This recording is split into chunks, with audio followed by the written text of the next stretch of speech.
इसलिए स्लोगन बताया है कि हर घर में एक स्लोगन टांग दो।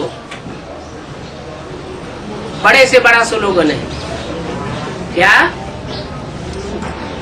मनुष्य मत से दुर्गति और श्रीमत से सदगति। अनेक देहधारी मनुष्य गुरुओं से दुर्गति होती है और एक सदगुरु निराकार से सदगति होती है। सदगति भी साकार में आकर करते हैं क्या?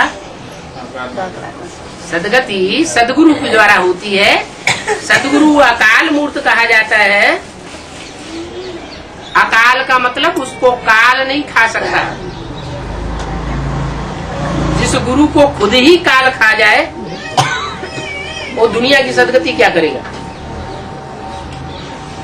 तो वो ऐसा गुरु बन करके आता है जिसको काल के गाल में जाते हुए कोई इन आंखों से देख ही नहीं पाता।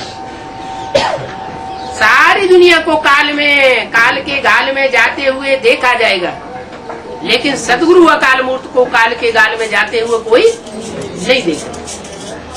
वो अकाल मूर्त है। मूर्त कहा जाता है। मूर्त माना जिसकी मूर्ति हो, जड़ मूर्ति नहीं, चैतन्य मूर्ति। चलते फिरते को चैतन्य कहा जाता है, बोलते चालते को चैतन्य कहा जाता है। ऐसी बोलती चालती मूर्ति सदगुरु निराकार बाप की होती है। निराकार का मतलब बिंदु नहीं, बिंदु के लिए नहीं कहा जाएगा बोलता चालता। बिंदु कैसे बोलेगा? बिंदु में से आवाज निकलेगी क्या? नहीं। वो बिंदु कोई साकार तन में प्रवेश होकर के साकार बनता है और निराकारी स्टेज धारण करता है। जो भी धर्म पिताएं जब परम धाम से उतरते हैं तो सब निराकारी स्टेज वाले होते हैं। ऐसे ये बापों का भी बाप है, सब धर्म पिताओं का बाप है। इसको कहा जाता है ग्रेट ग्रेट ग्रैंडफादर। ये जब इस सृष्टि पर आता है तो इसकी यादगार में जो चित्र बनता है शंकर का, वो एकदम निराकारी स्टेज का दिखाया जाता है। और धर्म पिताएं जैसे क्राइस्ट का चित्र देखो, चेहरे को देखने से ही निराकारी स्टेज टपकती है।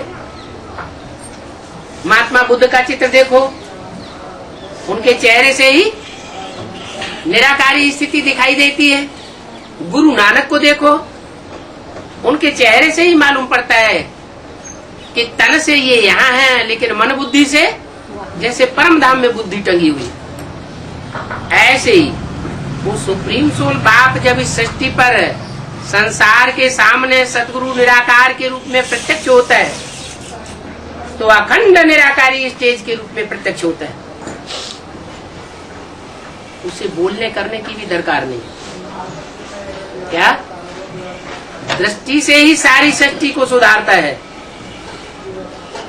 बोलने की तो दरकार तब तक है जब तक ज्ञान परिपक्व स्टेज में संसार में नहीं उतरता। जब ज्ञान परिपक्व स्टेज में उतर जाता है, ज्ञान का एक एक पॉइंट क्लियर हो जाता है,